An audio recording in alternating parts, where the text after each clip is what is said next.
It's a whole new world we cook in. It's a whole new place to eat. We're in season 6 with some brand new recipes, 'cause we're still gonna cook them all and make a pun or two or three.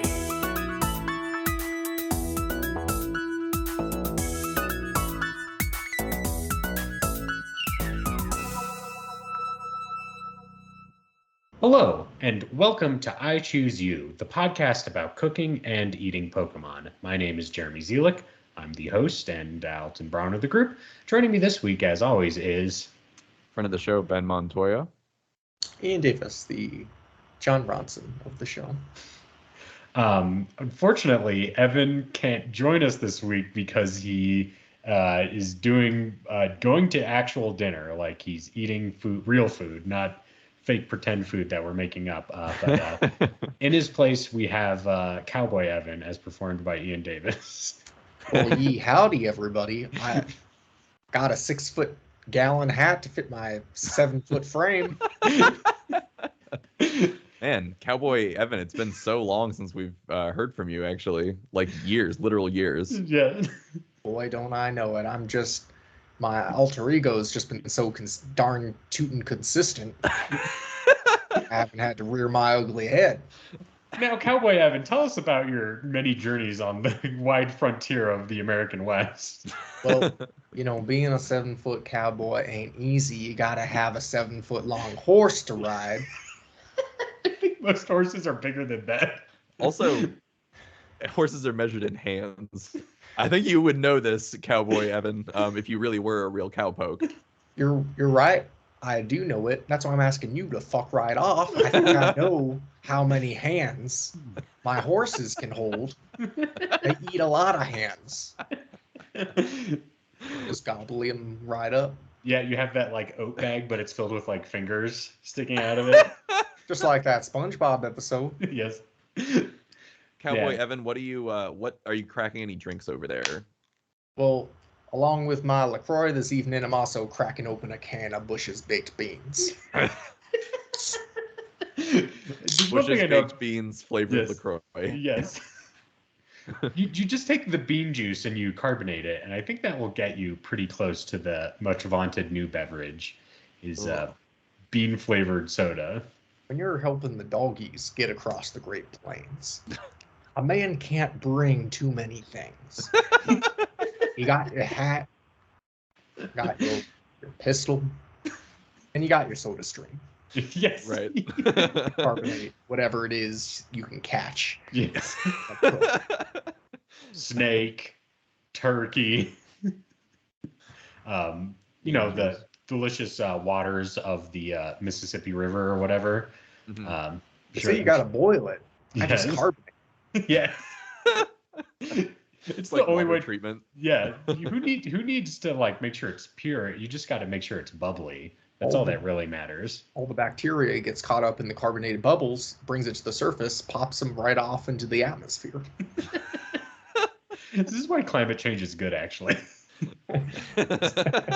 Taking all the bad particles, because like carbon dioxide, I don't want that near me. That's why I breathe it out. It goes away from me.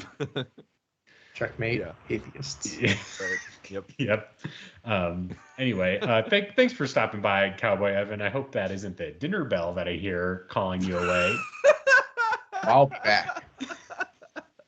I'm on you like the smell on a 7-foot-long horse. All right, great. Well, that was, I don't even know where that bit comes from, but dig deep into the archives to find previous appearances of Cowboy Evan. But what flavor of LaCroix do you got there, Ian? Anything special? It's the guava subcolor. Okay.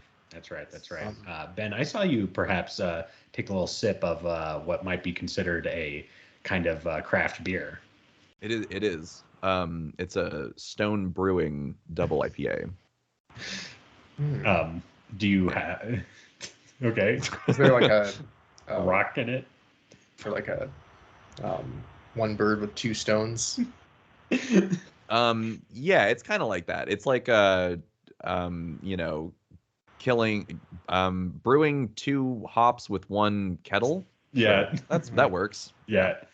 And a thumbs up or thumbs down. Is this good? It's pretty good. Okay. I was checking the can earlier. It has a very like matte design, so you actually Mm. can't see very much, but it's like kind of like Is a it a face? demon.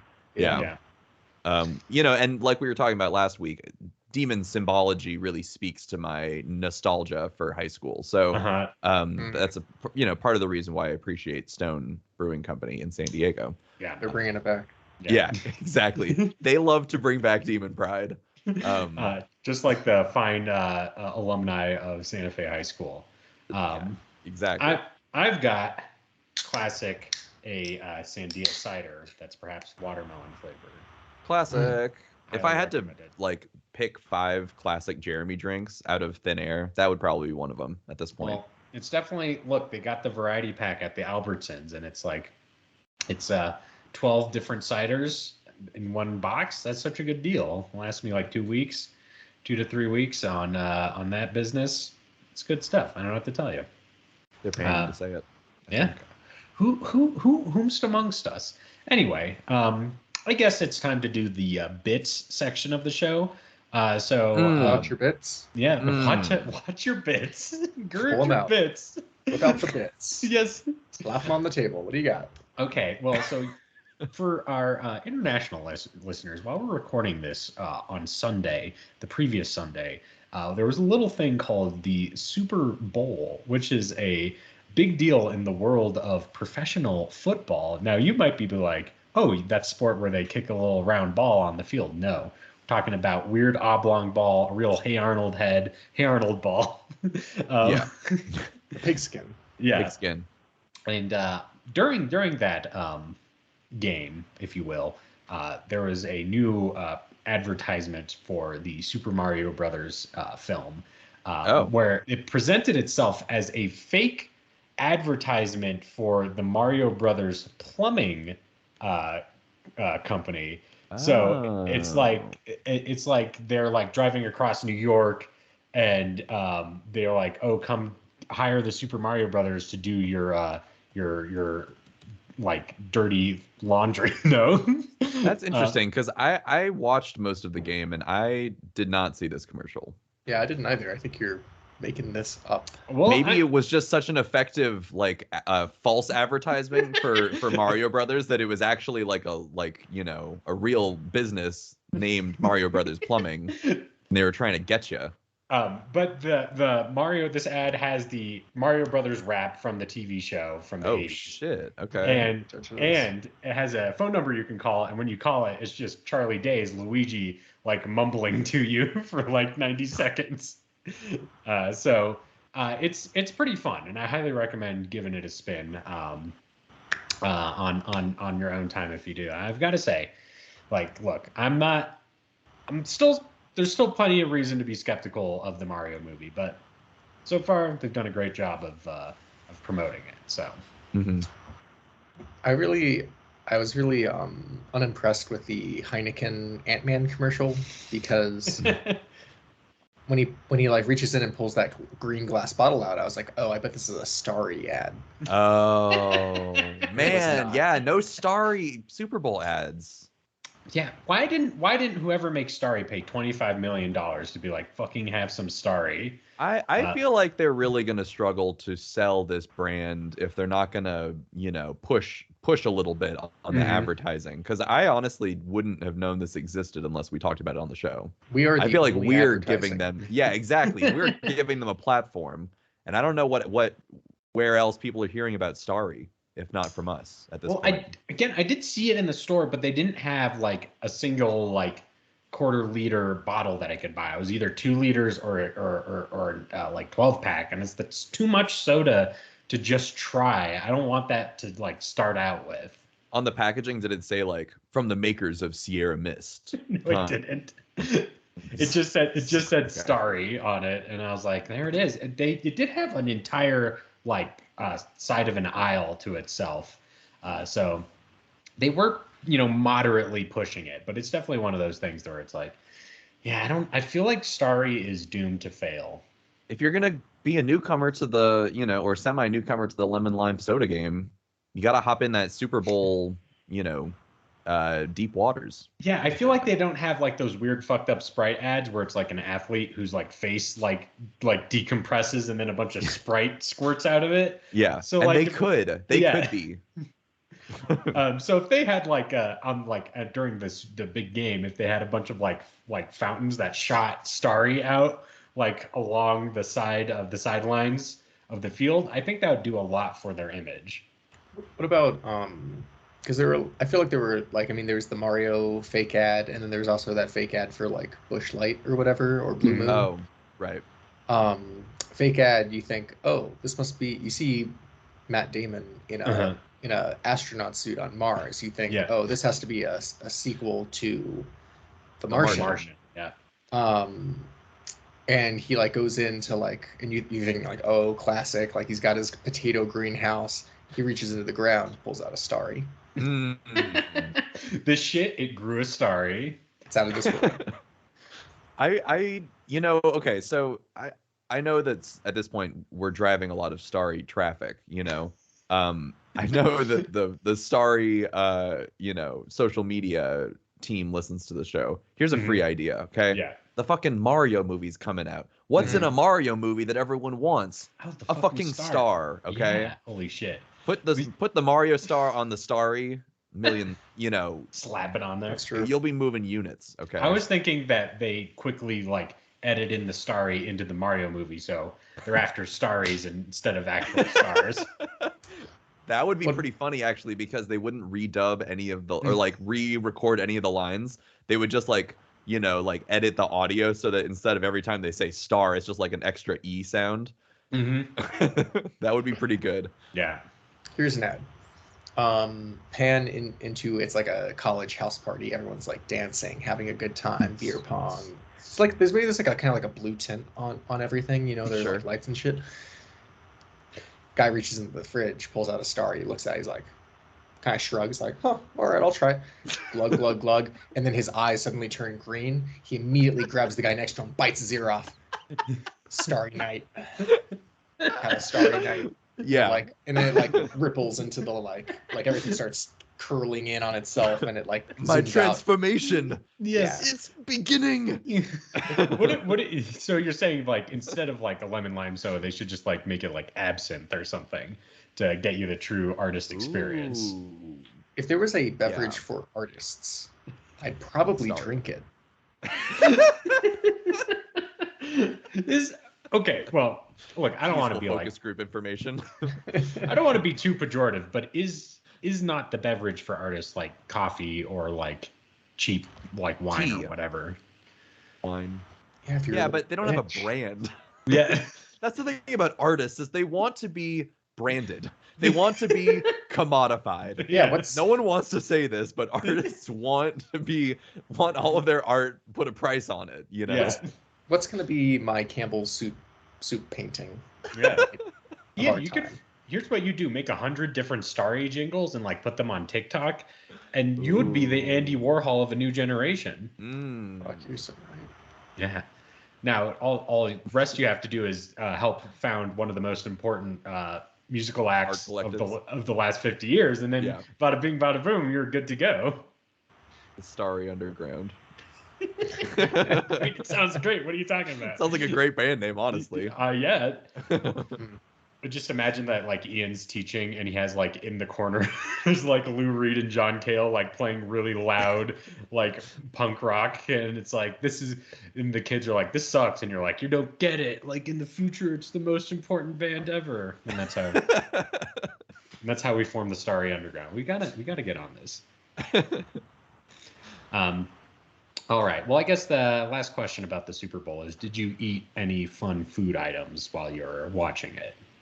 I can tell you right now, this is what I ate at the Super Bowl. Start off with some grapes. Shout out to grapes. Yeah, the number one Super Bowl item. Then I took a pita and spread some hummus on it. Ate that shit. Hey. My buddy makes some creamy tomato soup and some grilled cheese. Oh. I was going back bowl for bowl. Just Not good enough. Do you wish you had some bread bowls? That would have made it 1,000 times better. But alas. Have we discussed grilled cheese bread bowl before? That seems like something that should exist. Right? Would it be? I was just about to talk about this, but Are I you was saying, talk me through like the construction of it. Okay, I don't know how it works. Okay, so imagine you got some bread dough, right? Okay. And what you do is you're gonna get like, remember when we talked about that like weird ice cream dome cake kind of situation? Betty Crocker. Yes, Betty Crocker. So here's what you're gonna do: is you're gonna do that bread, but you're gonna have like the dome in it. So it's like got like a hollowed out thing. You're gonna make two of them so they like fit on top of each other, right? And then once you've done making your two like bread domes, you're gonna create a cheese layer in between them that you fill up with your favorite meltiest cheese. And then you're gonna like stick that in like some sort of oven, maybe like the toaster oven or oven, so like the cheese melts and it like starts sticking together. And then you fucking ladle the soup into it, and there you go, bada bing, bada boom, grilled cheese bread bowl. Could have some construction issues in terms of like putting it on the plate. You know what I mean? Because then we'd have to flip our dome upside down and into a bowl form. You know. But what about like a really like like a foot by foot grilled cheese sandwich? Mm-hmm. And foot by foot. Okay. You get it in its raw state when it's still just bread and like unmelted cheese, and then you fit it over a bowl like mold. Okay. That's really hot. Okay, so you're saying like, so this bread's already baked, right? Yes, yeah. The bread is baked. So you're just saying that the square foot of bread that you're putting over the bowl will just create a nice like enveloping shape. I'm not saying that it's going to be perfect. Okay. But it is going to be bowl shaped. What if What if we have sort of like what you're saying, Jeremy, like a bowl, like bread bowl already, but then we like use like made up little chopped up Lincoln log style grilled cheeses as like kind of bricks on this little like, well, I guess that would really, that's not really, we're kind of losing our vision here. I want to. That's turning more into like a grilled cheese house. I mean, don't get me wrong. I would go to the grilled cheese house any day of the fucking week. I do have to bring this up before we move on. Okay. Because there was that ad. They did make the biggest pizza, like the world record. You guys saw that. They always fucking do this. Why? When can they stop making the world's largest pizza? January 23. They made a big fucking pizza. Okay. I don't know what else I need to fucking say. It's the biggest pizza. Did you not see it? You saw the fucking Mario ad that like doesn't exist. But you didn't see. I like got into a heated debate with the guy next to me. Like barely know the guy. He's like, oh well, technically, I mean they probably like had to cook the pieces in chunks and then put the pizza together. That's not a continuous pizza. Not one contiguous slice of pizza. Yeah, so I lean in, I whisper, eat my whole asshole, and I look it up. And they did, in fact, assemble it like raw. They laid out the raw dough, and then they had, I kid you not, they had a fucking fire hose that the dude just like opened up and red sauce, just like pressurized, came out of it. They covered the whole. Man, okay, I didn't see this either. So I guess when I say that I watched most of the game, I was watching the game part and then talking during the commercials and not actually paying attention. Wow. Which isn't really true Super Bowl form, I know. Mm-hmm. The point being, look up Eats a Super Bowl commercial. I'm sure it is the first thing that, yeah. I guess it's like some like YouTube content creator who, or like influencer who was like, Papa John, I want to make the biggest pizza, and they were like, we'll give you the ingredients. We'll make this happen. Gotcha. All I can say is that making the world's largest pizza is like a perennial like sitcom classic like episode where they're like, oh, we're gonna bring the community together and cook the world's largest pizza, and then they like fail, but they still made a big pizza, so it's kind of fun. You know what I'm talking about? I knew there was an episode of Arthur that was like this. It was like an episode of That's So Raven. That's like this. Yes. Yeah. What is our world's biggest pizza going to be? Like, what is our big pizza? That's going to be our, like, we've been talking about getting a Patreon going for a long time. Like, we got to like, profitize this. What if it's us trying to make a really big anything. Well, what about this bread pool? It's like Deadpool, but it's not a bread. But it's really vulgar. Yes. I meant more of like it's a large bread bowl, but then you said bread pool, and I was like, that sounds like Deadpool. Now, a bread pool would be interesting because it's filled with soup. Yeah. You could climb into it. Yes, and you could swim around in some soup. I wonder, like, is it like an ant where like it gets to a certain size and then it collapses under its own weight? Like, I mean, the construction of the bread, or like, I guess, like, how big is this, an Olympic-sized bread pool? I was thinking more kind of like a backyard pool, not kiddie pool, bigger than kiddie pool, above ground or below? But like an above sized, yes, or like a above ground pool sized bread pool. Yes, not Olympic. It's not going to be a rectangle. It's going to be a circle, and you're just going to cook a really big loaf of bread, and then just like get a giant saw and like carve out the center, and then like you get to like stand in it and just like eat the bread to make the center. And are there going to be like jacuzzi jets that like circulate the soup? Yes, absolutely, 100%. We're going to install some nice. I was trying to think of a fun pun with jacuzzi and soup, but I can't. Soup koozie. What's going to kill the realism for me? Of what? Well, I'm gonna climb in there, and instead of like holding onto a giant potato chunk that's floating there, and I kind of use that as like a little floaty, I'll remember that the vegetables are the same size that normal vegetables are. So really, you're kind of more wanting this kind of like Honey, I Shrunk the Kids experience, where like someone has ordered a regular sized bread bowl, and you get to be like mouse sized and go in there. Exactly. I mean, don't get me wrong. It sounds like it's one of the great joys in life is becoming small and then walking around big food. Just imagine, like, have you ever had a soup where you're like, wow, this is mostly broth? Yeah. That's effectively what you're gonna make, unless you load it all just you fucking supersize me those. No, the proportions are gonna be all. Well, okay. Well, the soup in the inside will probably have normal sized potatoes. Like there will be a lot of them, but they're not going to be bigger than a regular potato.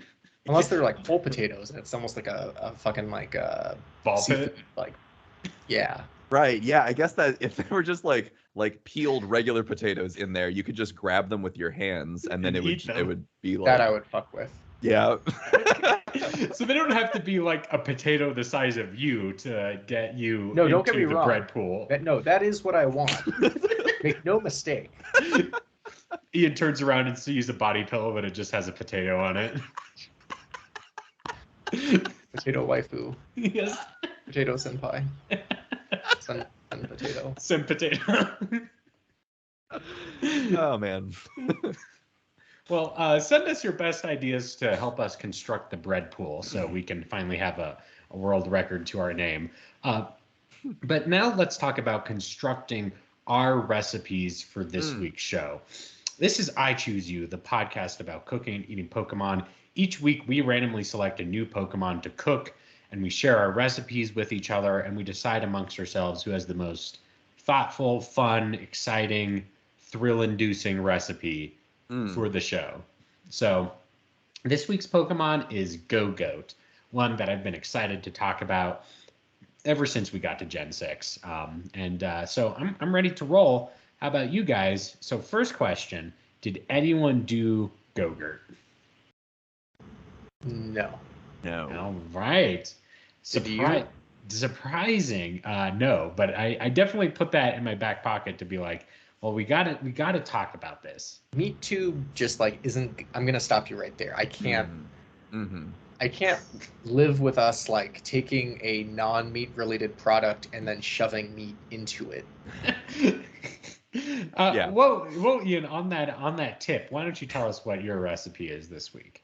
If I had I guess liver pate is actually pretty good. I guess if I wanted to take that on the go. Oh my God, that would be. Look, when I was in Spain, I had many delicious pates, but if I had to like squeeze them out of a tube into my mouth like a cat great getting hiking a treat. Snack, Jeremy. It's a great hiking snack. A lot of protein in there. Yep. You like take a bite of your bread and yeah, and like a hunk of cheese that I have next to me. I don't know. Maybe this would work out. Most of the backpacking trips I've done with T-Slam has involved like he'll just pack a whole block of cheese, and that is his like meal. That's his fuel. I mean, look, cheese is pretty good. It has, electrolytes in it and protein, so it keeps you going high, carbohydrates, stuff like that. So cheese is good for a long distance trip. Don't get me wrong. But it sounds like the kind of stuff that like a hobbit would bring on a journey. They're like, yes, my like wheel of cheese and end of bread and like, I don't know. Well, Ian is a big Hobbit fan, so I definitely think he would be all in on wheel of cheese and end of bread. But in the meantime, Ian, can you tell us what your actual recipe is? This week I bring you this recipe from backyardgoats.iamcountryside.com. Backyard goats. Title of this this page: Goat meat recipes, the forgotten food. Forgotten? It's forgotten. Are they forgotten? I've forgotten. You like look at a goat and then you turn away and you're like, oh, my perception is gone. I've forgotten this goat. You see, goat aficionados know a lot about caprines. They can discuss milk ratios and foraging requirements with authority. They can tell you all about digestion issues and hoof care. I mean, if you're a self-proclaimed goat aficionado, I would hope so. But the one thing many goat enthusiasts refuse to consider is the one thing goats have provided for thousands of years. Meat. I take a little bit of umbrage with that framing. This is so stupid because I could go to a restaurant right now and order a goat based meal that is like the meat of a goat. I mean, it's an animal, right? Yeah. I mean, like, it's a famous animal husbandry animal, domesticated animal. It's literally one of the first things that someone will think of is, I would like to eat that, or are we eating that? I don't know. I disagree with backyardgoats.com. They're the fucking authority. I don't know what to tell you. I got blasted with like 10 subscribe to our email. We'll send you like the top 10 goat ailments to watch out for. When you click on links on this website, does it make like a goat noise? Yeah. It doesn't, unfortunately. This page has been shared on Facebook 36 times. It's been printed 70 times. Oh shit. Is this from like the mid 2000s? Let's see. September 28th, 2022. Oh, that's new. I want to know if anyone who printed this, any of the 71 people who printed this, still have it printed somewhere, like, and refer to it. Yeah, they have like a folder that they put it in. It's like me in like middle school where I would print out like 100-page strategy guides for video games at like a library and they ruined their printer. Yeah. I love too, like the people who print it, because like there are recipes here, but they offer about 3 of them. And I'm talking about like when I read this, you're gonna be underwhelmed. I mean, it gives you the ingredient list, and then it has like literally 2 sentences about how to make it. Cook the goat. Basically, the rest of this, like the majority of this page, is like that bullshit of like, here's like all the places that like, because their thing is like, oh, goat is like one of the most worldwide eaten meats, but not in the U.S. Oh, yeah. Okay. Sure. Yeah. So people printing it are like great intel goat aficionados. Jesus fucking Christ. I'm making spicy leg of Gogoat. Nice. Because I mean, Gogoat, it's got legs up to there. Would you say Lego my Gogoat leg? I really wouldn't. Like Gogoat. Tips my hat. I mean, they're French, so one of them would probably point at it and go, "Le Gogoat," or whatever. Yes. Yeah. You need 1 leg of Gogoat. Okay. 1 to 3 teaspoons of salt. 2 teaspoons cinnamon. 2 tablespoons cornstarch. 1 to 2 bay leaves. 2 teaspoons dried minced onions. Combine salt and cinnamon and rub all over the meat. Place in a roasting bag in shallow roasting pan with 1 to 2 cups of water or a mixture of water and wine. Close and tie bag. Cut about 6 slits to allow steam to escape. Cook until tender, or meat thermometer reads 175 degrees. Gravy. Pour drippings into a saucepan. Add bay leaf and onion. Simmer gently, covered for 5 minutes or until onion is tender. Throw in the cornstarch to thicken that up, and then serve it. Serve. Nice. I'm Can gonna- I eat this like a big like hunk of mutton, like at a medieval time? I wish you could, but this is fall off the bone. Like you're gonna look like a okay. real dum-dum if you bring that up to your face. Also, Yeah, it's a whole leg. Well, even better, if I'm being honest, if I'm at a medieval time. I am offering you a side salad made from his mane. Oh, okay. Yeah, Nice. sure. Just like a nice like fresh garden salad. I like that. I like that. Can I ride this recipe? Tell me more. I wouldn't. Well, it's a leg Gogoat, you can get on top of it. Could I get like 4 of them and like make a weird like be a goat for a week situation where I'm like on the stilts and I'm walking up a hill? Do you know what I'm talking about? Have you ever eaten anything? What the hell? When have you ever eaten like a drumstick and been like, oh, time to be a chicken, and like use Ben, the chicken wings for like arms for a week? I see what Jeremy's saying. Like there is, I don't know if you did this as a kid, but like you order like 20 chicken tenders and you tape them to your fingers. And then you just like walk around and touch people, and then like you get the chicken legs and you like get some duct tape and just tie those greasy fuckers to your legs. And no, Jeremy, why the fuck would I ride this goat? God damn it. Because it goes places. Any other questions? Unfortunately, your recipe sounds pretty straightforward, so no, I don't have any other questions at this time. Not to get too white guys on a podcast, but can we take a second to talk about this? Goat is fucking delicious. I love goat. And your recipe sounds so good that I was just like, man, there is really nothing like goat besides it. And it's really good. It's like delicious. It's really a shame that it's the forgotten meat. Yeah, no one knows about it. No, I mean like Jumbo Cafe fucked me up with like that goat. Yeah. Oh my god, it's incredible. Yeah, they're goat. I bring it up regularly so like there's this video I always show my West African drumming classes, and it's like this dude who does like a food tour of like street foods of Ghana. And one of the meals he eats is like a okra goat stew. And I always ask like, oh, how many, like who among us has had the forgotten meat? You say it exactly like that. Exactly like the that. meat that must not be named. Yeah, exactly. the forbidden, the Tide Pod of meat. And the problem is the forbidden meat is still probably people. I guess that's probably true. I would say that's the most forbidden. Definitely. Pretty forbidden. Yeah. The second forbidden meat. You'd be surprised. Not a lot of kids have tried the goat. I would definitely say if you're like an average American and you don't, I don't know, if you're just like a kid and you're not like, oh, you mean like a goat kid? Yeah. yeah, like exactly. A skiddo? Yeah. I would say it's definitely a possibility where maybe it doesn't come up in your day-to-day life because maybe your proteins are, the classic cow, chicken, pork. Yeah. Kind of situation. I think it definitely depends on where you come from too. Like I remember the first time that I had goat, it was when me and Jeremy went to Puerto Rico.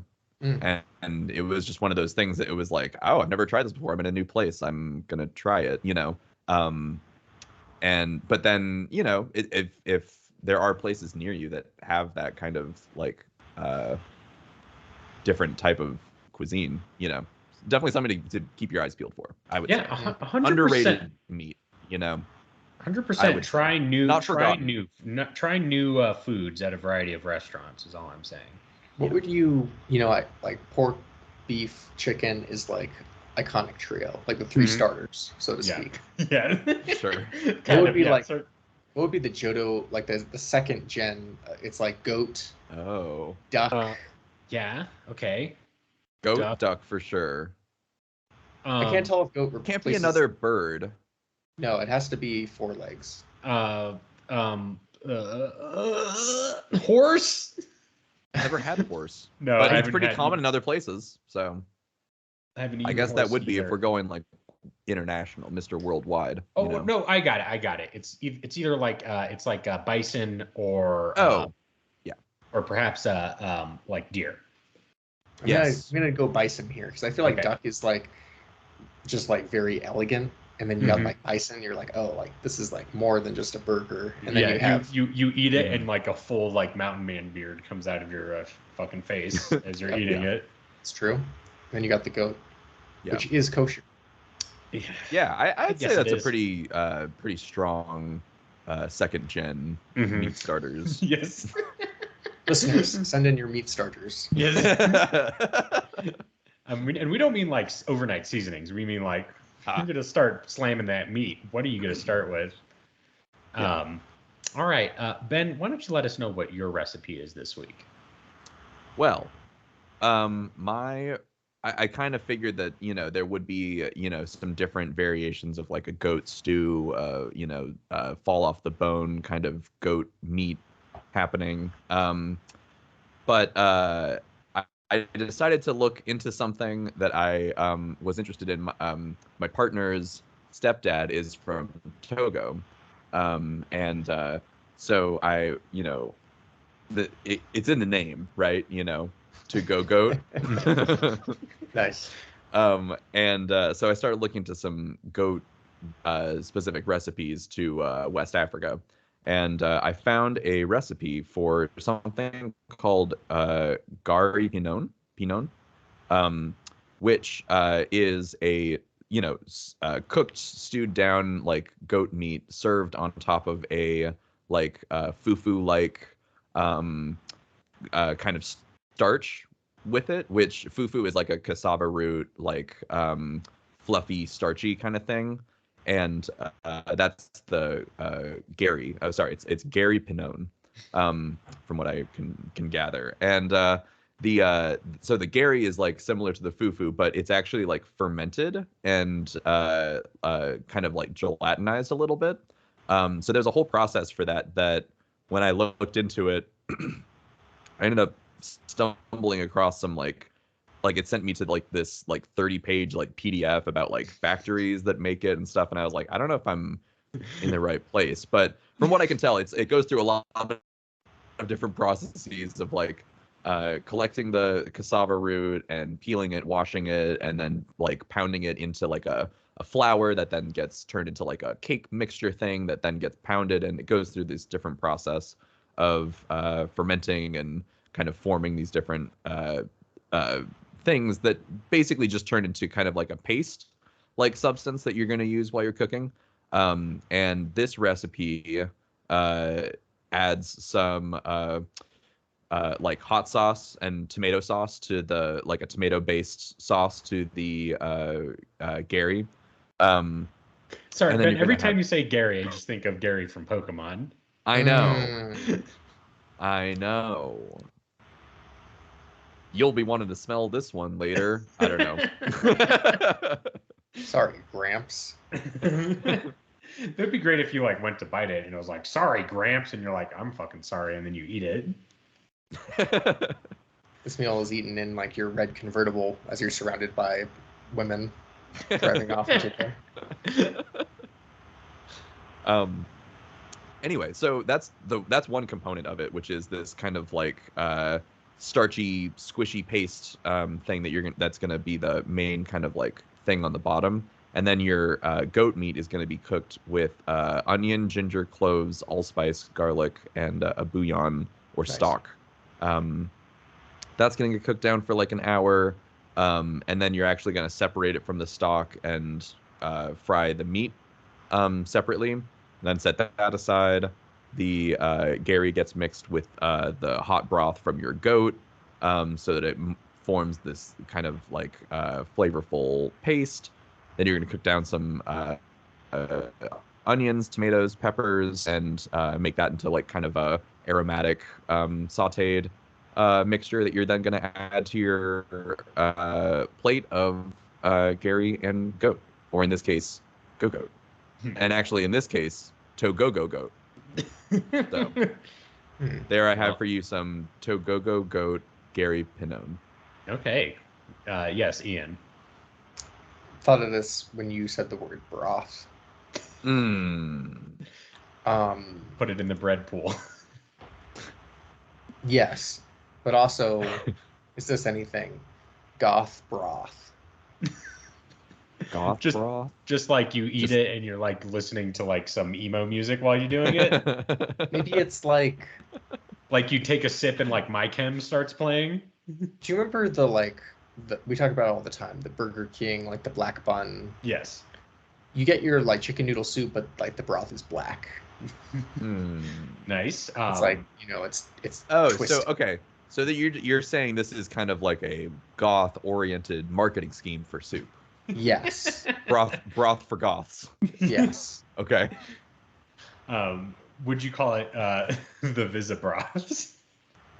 That's okay. That joke didn't go over. They were the Visigoth. You know where the word goths come from. Everyone's hip to this lingo. Hey, when I was in Spain, they talked about them. They're like, oh, the Visigoths were the first settlers of the Iberian Peninsula. It's a fun fact for you. We start a soup shop. We call it the brothel. Ooh, that's pretty good. That's pretty good. Hey. And is it like a sexy soup shop? Ooh, brothel. It's a sexy soup shop. We could still have the bread pool at the brothel. Oh, damn. All right. That's like it's like they come in and they like knock at a secret thing and it's like, take me to the bread pool, and then you like take them there and you like push them in, and then clothing optional. Yes. No, it's definitely like a kink thing where you dunk them in and like almost drown them. So you like waterboard someone in the bread pool. I have a soup kink. Yeah. Excellent. Well, I would definitely patronize your establishment, Ian. It serves the Ben's recipe, so come on by. Cool. Mm-hmm. Gary Pinone, is that correct? Am I saying that correctly? Gary Pinone, yeah. All right. It's interesting. I went kind of like in a different direction for my recipe, which is that I was thinking a lot about what's my favorite goat-related food product, and it's cheese. I love goat cheese. Goat cheese is delicious. Got a good chèvre. That's really delicious. Is that how you say it? Sure. Chèvre. You guys let me say chevron. Chèvre. Well, okay, Chevron is the car company or the shape, but the type of cheese has no en at the end. Oh, French, dude. Okay, yep, fuck them. Anyway, I really like goat cheese. I think it's quite delicious. And I was like, what's a good way to use some Gogoat cheese, but also incorporate another element of Gogoat, which is its leafy greens. So what we're going to make this week is a Gogoat cheese wrap, and it's very straightforward. So what we're going to do is we're going to milk that Gogoat, yoink, yoink, yoink. We're going to get that nice situation going. You separate those curds from those wheys. We're going to ferment it and make sure it's nice and smooth, spreadable. And then we're going to go to the nice collar part of the Gogoat, and we're going to start picking some of those fronds. And that's going to be kind of like our leafy greens for our Gogoat wrap. So you got to set that aside as well. And then you're going to go steal some comb bee honey, squeeze that sucker dry for your own thing. And then you're going to go get a nice flour tortilla from your local bakery. And what you're going to do is you're going to toast your tortilla a little bit so it gets nice little scorch marks on it. You're going to spread the goat cheese, get the comb bee honey, put that up there, and then finally top it off with the what is standing in for arugula in this recipe. And we're going to put that in, which is the Gogoat fronds. Maybe beforehand we might want to distress them a little bit because I don't know how tough they might be. It might be kind of like a kale situation where you have to shake it and whack it a bit and tear at it so it's nice and tender when you eat it. But then you wrap that sucker up, and then maybe you do a little pinwheel situation where you get one big tortilla, wrap them all together, slice them up, and serve them at perhaps a big game party, even though that's fast. But there you go. It's got the nice tangy, savory flavor of the goat cheese and the nice sweet flavor of the honey. And you could even argue it's a little healthy because it has that leafy green. So that's my Gogoat cheese wrap recipe this week for I Choose You. Not to do this again for the second time this episode, but can we fucking talk about the relationship between arugula and goat cheese? Okay. What a winning combo. I mean, like, oh my God. Don't get me started. The salads, the sandwiches, the wraps. Arugula and goat cheese will never lead you astray. Name a more iconic duo. Name a more iconic duo. Well, you know, they're not the most iconic duo, but they are reliable. That is a winning team right there. They do make a good wrap in this case, or like a sandwich. That's a good like if you have a sandwich, you're like, that's a good place to start. Throw something else on there. Maybe like pears, sliced pears would be good in that situation. Oh my God. Figs also. Oh, you start adding some sweetness to that tangy, bitter combination. Holy shit. You got yourself a fucking combination, a winning trio. Some might call it the greatest of all time. Oh, fuck. This episode is the greatest of all time. No, actually, it isn't, but it's pretty good. It's the okayest of all time. It's the oat. Would you describe like that combo of food as being a throat goat because you eat it? Yes. I don't would. chew. Yeah, it's like that episode of The Simpsons where he's like, Homer doesn't eat like a pig. He eats more like a duck because he doesn't chew, and he just like pushes an entire candy bar down his mouth. That's me with this wrap. You know, yeah. I did want to bring up, you've been talking about this wrap. Haven't heard you started yet. Well, my name is Jim, and I'm here to say I'm rapping in a major way. We've got cheese, we've got arugula, we've got the honey. Don't make it edit, it's really funny. We did it. Wow. We did do it. You're fucking Eminem of this show.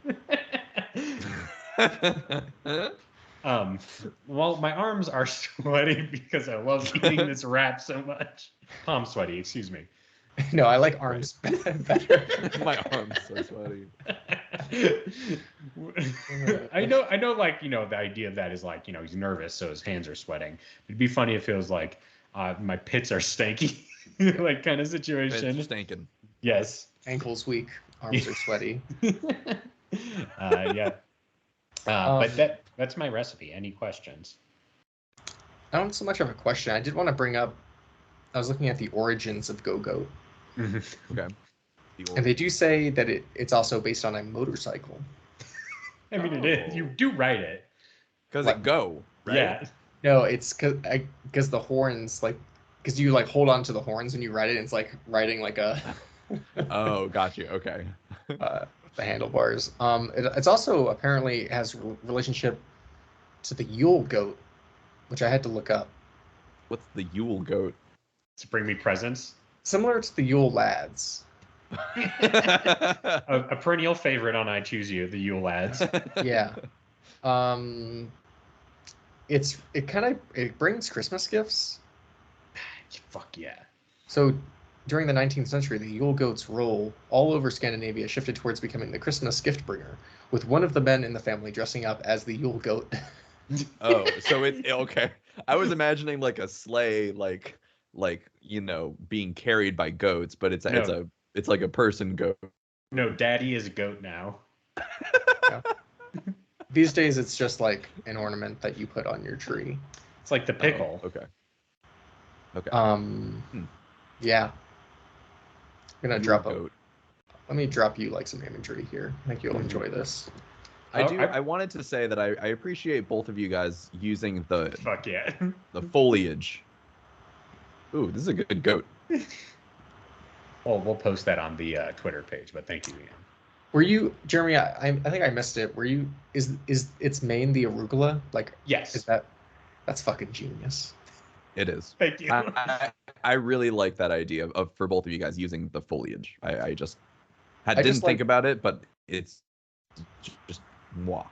I love like the thoughtfulness of the Gogoat because it's like, oh, like what's growing on my back?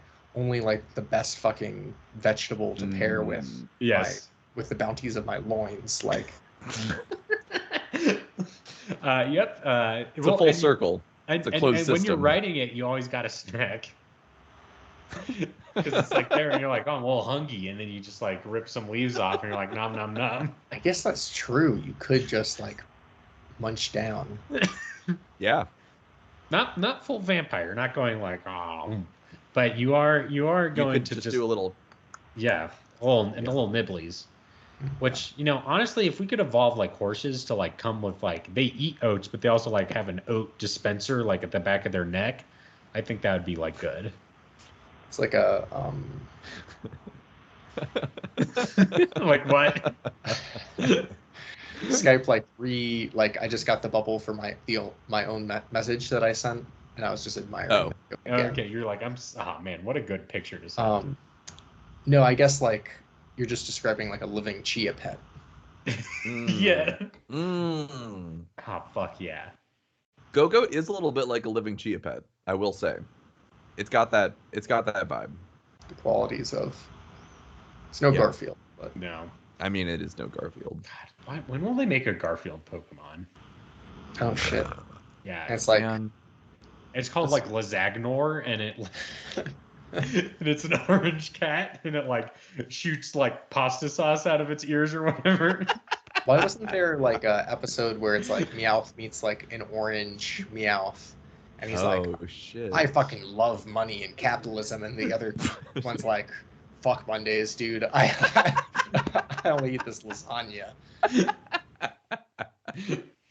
And but it's the classic like Garfield thing where Garfield doesn't talk, he just like thinks it, but Meowth understands anyway. Like they have a telepathic connection. Yeah. For listeners at home, they did like a. Go ahead, Ben. I was just gonna say, and then in the like crossover Garfield episode, Meowth would show up as normal, but just for one episode. Yeah. And Garfield's like, gotta send you back to Abu Dhabi, and then he puts him in a box and like kicks him out a window. Yeah. What's the Odie of the the Pokemon world? Oh, I see. Like, yeah. I guess I meant I like. Would say you're clueless. right. Like head empty, you know. Yeah. Well, it's definitely the kind of character that you would kick off of a table. John is kind of the Brock of comic strips. Hey, he's always trying to fuck. He is. And he always like talks to like his friends and his Pokemon like, oh wow, my life. Oh whoa. Oh. I wish Brock in the show was like, oh, I love polka music, and then sang a song called "Bury Me Deep" because there's Wolverines in the area. That's a deep cut Garfield reference for y'all. I don't know that. Nope. I don't know that one. What does John do for a living? He's a comic artist. He's a cartoonist. Yeah. Wow. So theoretically Garfield is his life. James Davis does it again. Please call him by his Christian name. Do you think like Jim Davis and Jimmy Buffett have ever collaborated? Ooh. Wasting Away in Margarfridaville. Oh man. There's something fucking there. Like Margarfarita. Yeah, Margarfarita. Sounds terrible though. I mean, it's orange. There's something there, but it's made out of like Cheeto dust or whatever to give it that nice orange tang. Okay, no, it's just orange juice. We don't need to use Cheeto dust. What the fuck are you doing? Ian's living on lasagna. Yeah, all right. Living on lasagna, watching lasagna bake. Okay. Some people say that there's a Monday to blame. Fuck yeah, there is. I just want the listeners to please pitch us your best Garfield Pokemon. That's all I want to see. What its like evolutions are. But let's review our recipes for the show this week. From Ian, we have spicy Gogoat leg. From Ben, we have to Gogoat, Gary Pinone, and from me, we have Gogoat cheese wrap. So everyone please vote. Go vote. For the best recipe this week. And Ben, do you have a winner, Mon? I do. It's me. Woo! Well, I don't have to say what everyone voted. I got 2 votes, and that's the only other people on this call. So I voted for Jeremy because, like I said, goat cheese and arugula. Ugh. Yep. All right. Let's move on to everyone's favorite section of the show. It's called Whale Lord's Mail Horde. It's where we read your emails sent in to ichoosepod@gmail.com. That's ichewspod@gmail.com. Ben, can you read this recipe from Mike? I sure can. Feels like I have to put on like a Mike voice, even though I'm just gonna do my normal voice. Your normal Bonjour, boys. Gogoat is a very handsome Pokemon that I've always been a fan of. Something about animal plus foliage really gets me right in the feels. Yeah. Skiddo and Gogoat are some of the earliest Pokemon domesticated by humans and have made our little quote buds and have been our little quote buds for 5,000 years. In that time, we have probably figured out the best way to utilize Gogoat in the most efficient ways possible. That's right, we've got a whole hog situation on our hands here, but with a twist.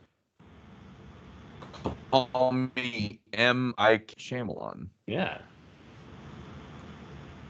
We're going to utilize the multifaceted potential of our sweet grassy goat. That being said, I was seeing a trend among cooking videos a while ago where people are just shoveling leafy greens into a blender with oils and some spices to make green pasta sauce. I'm still not entirely sure what to satisfy this green pasta sauce.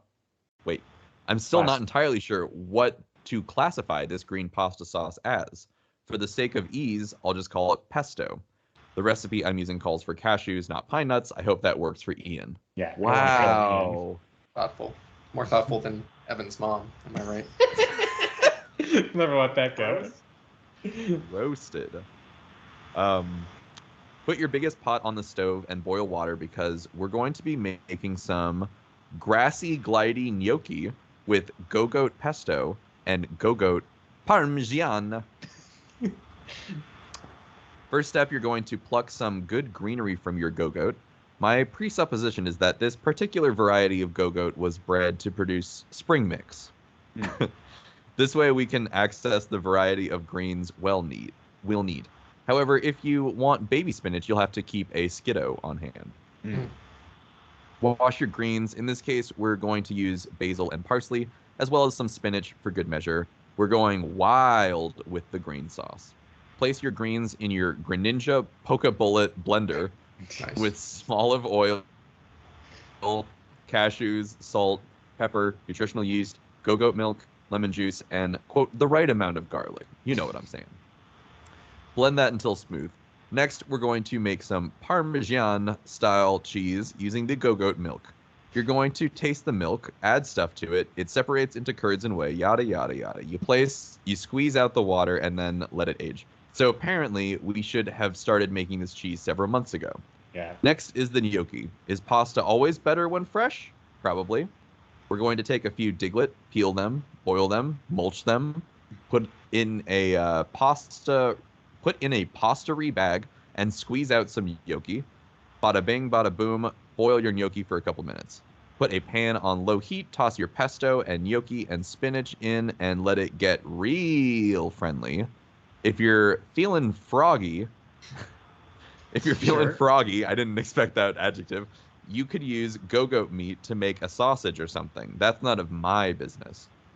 Finish with however much Parm-style cheese you want, because I'm not your boss. So in summary, wet the dries, dry the wets. Wet the dries, dry the wets. Enjoy. Nice. Sounds good. Gnocchi's very good. I love a good gnocchi. Is feeling froggy, that's a Key and Peele reference, right? Is it? I don't know. Man. I'm pretty sure. It might be. I've not seen every sketch from Mr. Key and Mr. Peele, so I'm not 100% on that. Ian, can you read? Thanks for writing in, Mike. Ian, can you read this next email from Edward? It's kind of weird that Evan didn't read Mike's recipe. Oh, Yes. Cowboy Evan, do you want to read this next recipe? I can't. Ed writes so fucking much. I can't.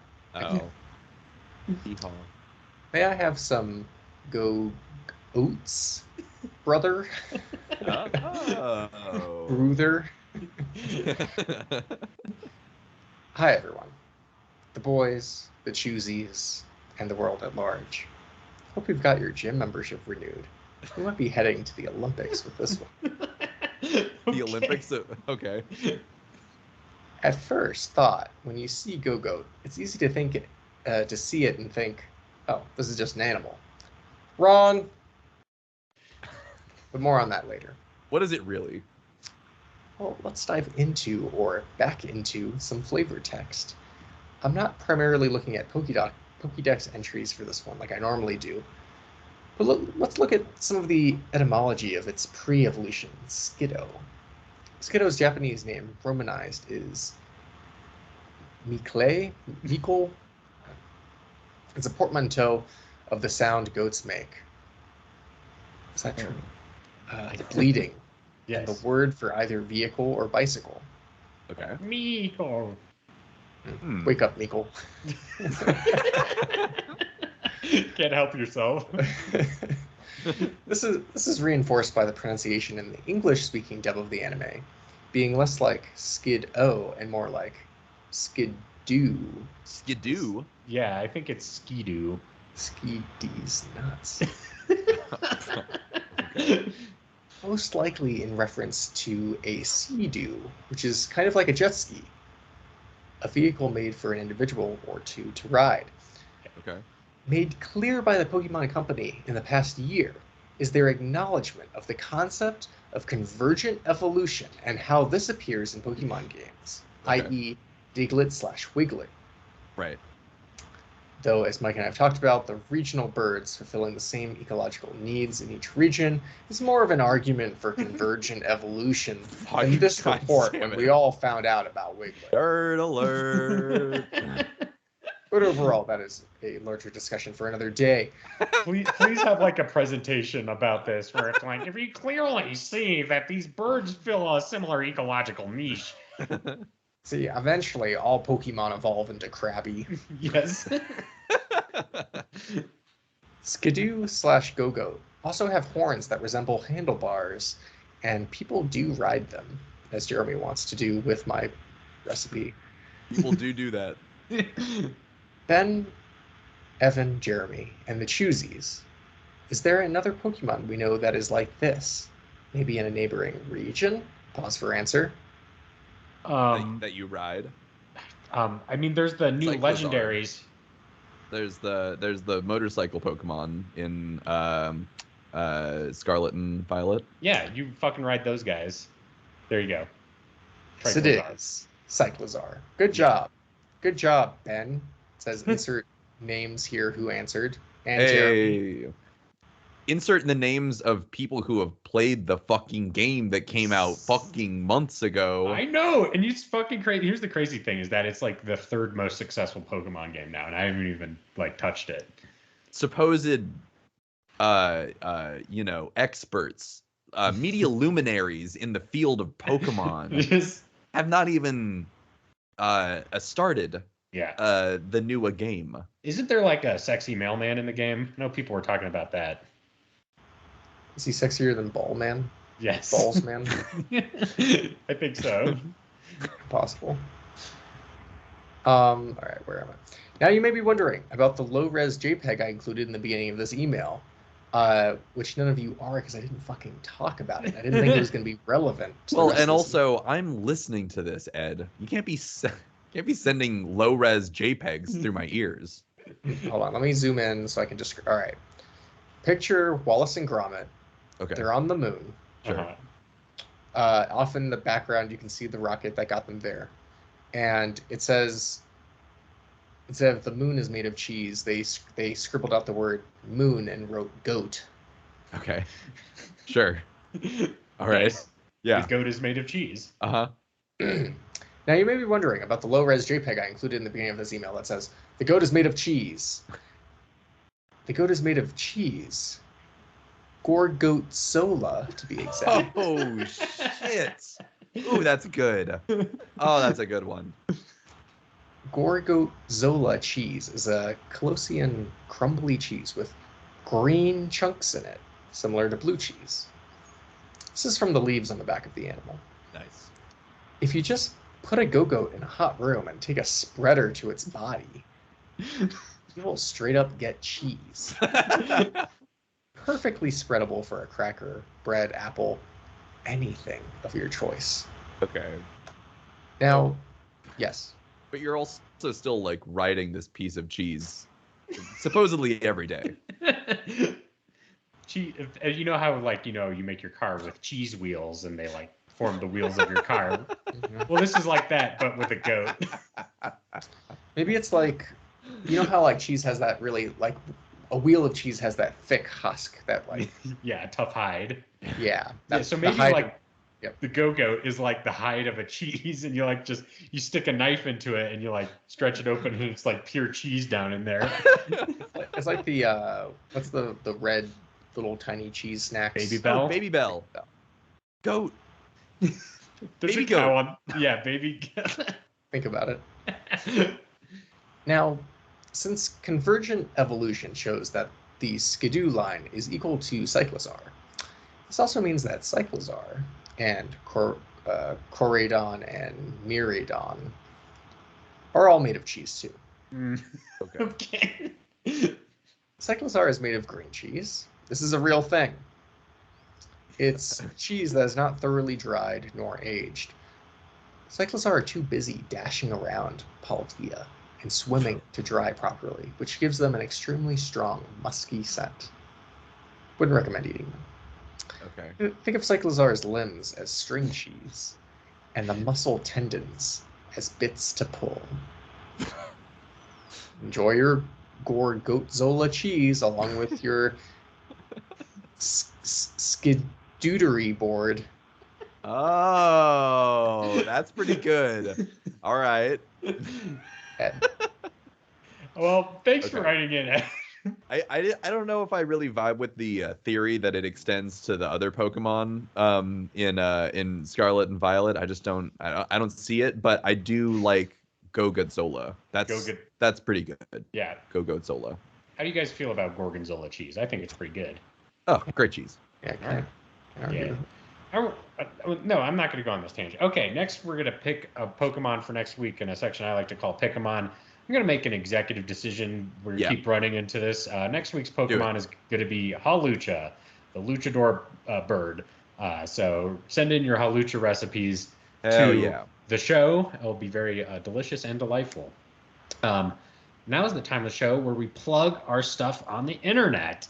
So Ben, can you tell me where we can find you on the internet? Yeah, you can find me at Ben C. Montoya on Twitter, and more specifically, you can follow me on Tumblr at thefearandnow.tumblr.com. Ian. This week I'm going to plug my master's degree, Elizabethtown College in Pennsylvania. It's an incredible online grad school for music education with an emphasis in peace building. I've taken a lot of coursework in ethnomusicology, peace philosophy and study. It's truly like a wonderful program that has completely changed my life, both professionally and personally. Cannot recommend it enough. I'll be graduating this May. If you're interested, go check out the Music and Peace Building podcast. Kevin Schwerner Johnson hosts it, and it is very thought-provoking and wonderful. Music and Peace Building podcast through Elizabethtown College. All right. My name is Jeremy Zielik. You can find me on Twitter at VelocityPrime1 or on Tumblr at VelocityPrime1, or you can find me at the-avocado.org, Jeremy Zielik. That's the-avocado.org, Jeremy Zielik. Highly recommend all those locations. You can see my dumb face. You can see some fucking Heathcliff comics. This one today's had a meat robot. The fucking people said the meat robot was just a dream, but no, it's not, guys. It's real. So check that out. That's where you can find me on the internet. So now is the time to conclude the show. This has been I Choose You, the podcast about cooking and eating Pokemon. You can find us on your favorite podcasting apps, including Apple Podcasts, Google Play, Stitcher, Spotify, or your podcast catcher of choice. If you like our show, give us a 5-star review on Apple Podcasts and Spotify to help us go up the ranks. If you want more I Choose You goodness, make sure you check out our social media pages, I Choose Pod, on Facebook, Twitter, Instagram, YouTube, and TikTok. If you want to be a part of the I Choose You community, may I suggest heading over to the I Choose You Discord. Links are in the episode description. Hang out with fellow fans, share recipes, talk about video games, and perhaps LaCroix you've drinking. Hello? All that and more at I Choose You Discord. Lastly but not leastly, we have a full website called ichooseyou.menu. ichooseyou.menu has a full episode archive and a merch store, all designed by one Evan Aubrey, non-cowboy edition. And it's all available at ichooseyou.menu. I think that wraps up the show for tonight. So, for I Choose You, I've been your host and Dalton Brown of the group, Jeremy Zielik. I've been your friend on this show, Ben Montoya. I've been your Ian Davis, John Ronson. And I've been Evan Hootin' Hollerin' Tootin' Scootin' Aubrey. Yeehaw! And to all the choosies out there in Radio Land, in a while, Totodile. Yeah, I choose you. Yeah, I choose you. Everybody wants to be a master chef. Everybody wants to show their skill in the kitchen. Everybody wants to cook that cluncher, Finian at the top of the grill. Each time you fry, gonna cook it just a little bit better. Each taste you try, boy, this frokie is nice and tender. It's a whole new world we cook in. It's a whole new place to eat. We're in season 6 with some brand new recipes, 'cause we're still gonna cook them all and make a pun or 2 or 3.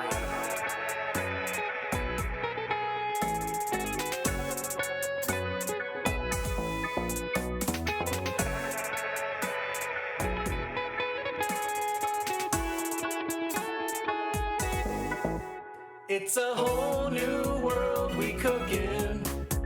It's a whole new place to eat. We're in season 6 with some brand new recipes, 'cause we're still gonna cook them all and make a pun or 2 or 3.